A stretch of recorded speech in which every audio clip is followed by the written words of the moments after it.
Well, the summer after my little family moved from Wheaton, Illinois to Pasadena, California, we needed to go back to Wheaton, take that long drive to Wheaton to tie up some loose ends. Our plan was to house sit for friends for those 2 weeks. It turns out it was a perfect fit for them and a perfect fit for us. We had a place to stay, and they had someone who could watch over their house and to feed the family pet, a goldfish named Sammy. Well, Ian and Susan, who were 5 and almost 3, were thrilled to have a pet. And so they would stand at the kitchen counter where Sammy's bowl was and watch Sammy go around and around the bowl. They would talk to Sammy. And then with my guidance, I would help them take turns to feed Sammy. All was going well until about 2 days before we were going to leave. Sammy didn't look too well. He didn't look happy. And we weren't sure what to do. Well, apparently, one of my children thought she knew what to do. Oh, I wasn't going to say the pronoun. Sorry, Susan. Thought they wouldn't know what. She thought that he needed more food, because the next morning I found Sammy floating under a thick blanket of fish food. Well, panic set in. We're about to leave in 2 days, and Sammy was our friend's youngest child's pet. What would Shane do without his little fish? We weren't able to contact the family. They were out of reach of a phone, and so we decided that we would buy another goldfish that looked just like Sammy. And this way, little Shane would never know that his fish had died. Now, I realize that switching out goldfishes is not uncommon. And the big reason is that it's very hard for us to allow our children to face death or to face grief, or even to allow mommies and daddies and parents to face the grief with them. Death and grief are difficult. And as I shared in the beginning of worship, the talk of death is like a gut punch for many of us. We would rather believe that we and our loved ones and our pets are invincible. We like to talk about how we are going to remain strong. We're going to go to the gym until we're 102, and we'll be 35 forever. But what happens with that is that when a loved one brings up the truth of the fragility of life, we tend to become uncomfortable. We quickly talk about something else. We change the subject without acknowledging the topic at hand. Or we may say, "Oh, don't go there. Let's keep this time together happy." This is what Judas does in our gospel story. He changes the subject. But Jesus doesn't pretend or gloss over his reality. Rather, by acknowledging and appreciating Mary's loving actions, he teaches his friends not to turn away from pain or grief. He doesn't deny the limited nature of life. And so he, along with Mary through her actions, invites those present and those of us today to sit in that liminal space of now but not yet. That liminal space of now but not yet. And so we are called to stop and breathe in the fragrance of the fragility of life, to honor reality that life is not forever. If you are a visual learner, perhaps you were picturing the scene as Doug read the story.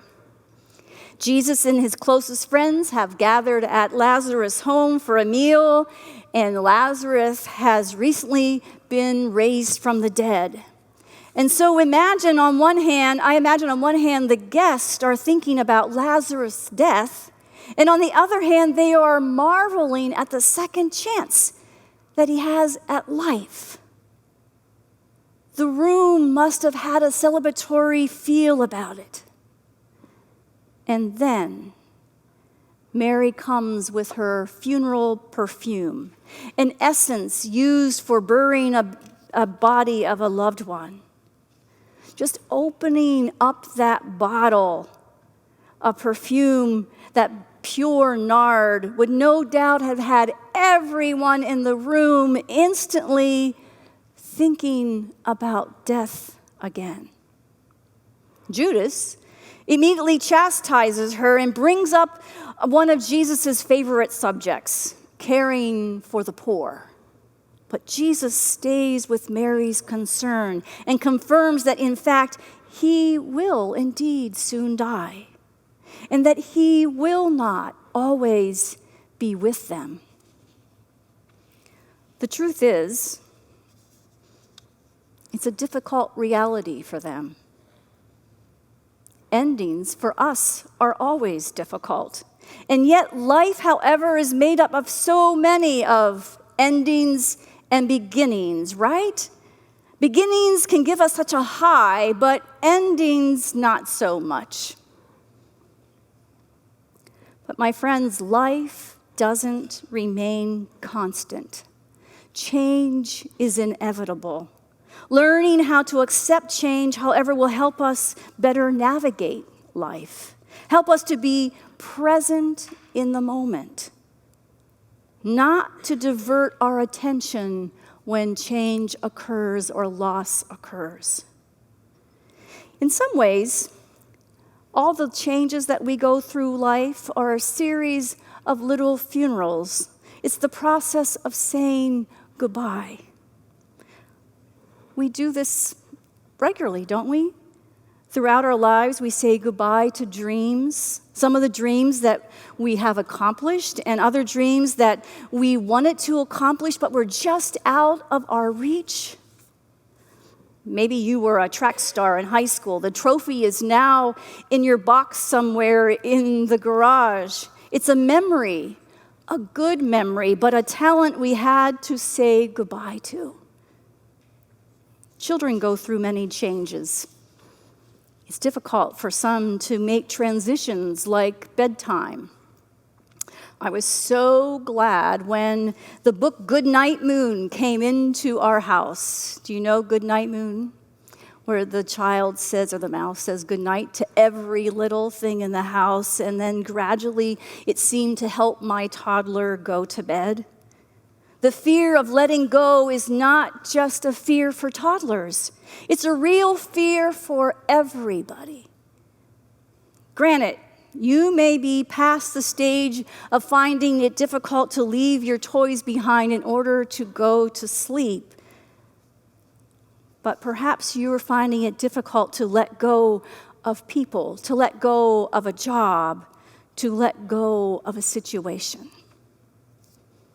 Psychologist Carol Dweck writes that folks have either a fixed mindset toward change or a growth mindset. A fixed mindset is when we assume that whoever we are is given from the start, that we are born with our personality, our level of intelligence, our abilities, and so when a change presents themselves to us, we immediately say, aha. See, that proves that I am this particular person. You know, like if something not so good happens, see, I'm dumb. Something wonderful happens, you pass the test. See, I'm smart, or you're a winner, or you're a loser, and it can go on from that. But a growth mindset allows us to imagine that we are not static, that we can change, that we can flex, we can grow, we can fall back, and we can move forward. You know, it helps me to move through change when I remember that every change can be an opportunity for grace. Every change can be an opportunity for grace. Tragically, Judas seemed to be in that fixed, static mindset, making it oh so difficult for him to receive the grace offered to him. Mary, on the other hand, is present in the moment, aware of changes that are ahead, aware that she will lose her beloved friend. This realization is not easy for Mary. She doesn't ignore her pain, and nor does she ignore her friend's pain, Jesus' pain. Instead, Mary gave Jesus an amazing gift of presence. Being with Jesus, letting Jesus know that he was not alone. This story for me, for today, 2022, is very relevant for all of us.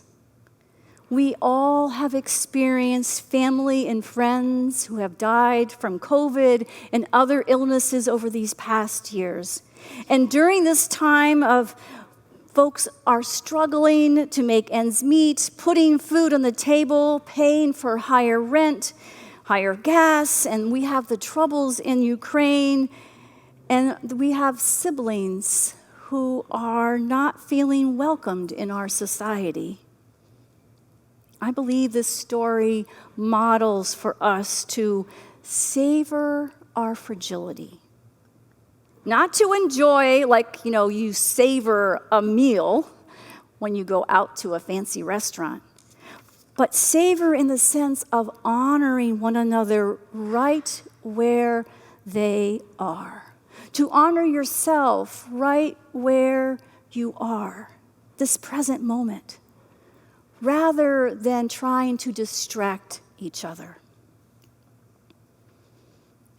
Jesus and Mary are calling us to honor our limits, to savor our time with each other, to sit with those in need and to hear their stories, to come alongside them, to be with them.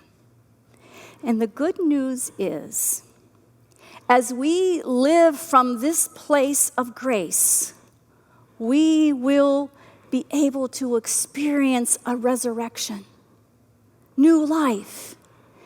Yes, it will be different, but new and fresh. It's very difficult to have a joyous Easter without going through the dark valleys of Lent. But I am sure that you and I can do this hard work because we have the Spirit of Christ with us. Amen? Amen.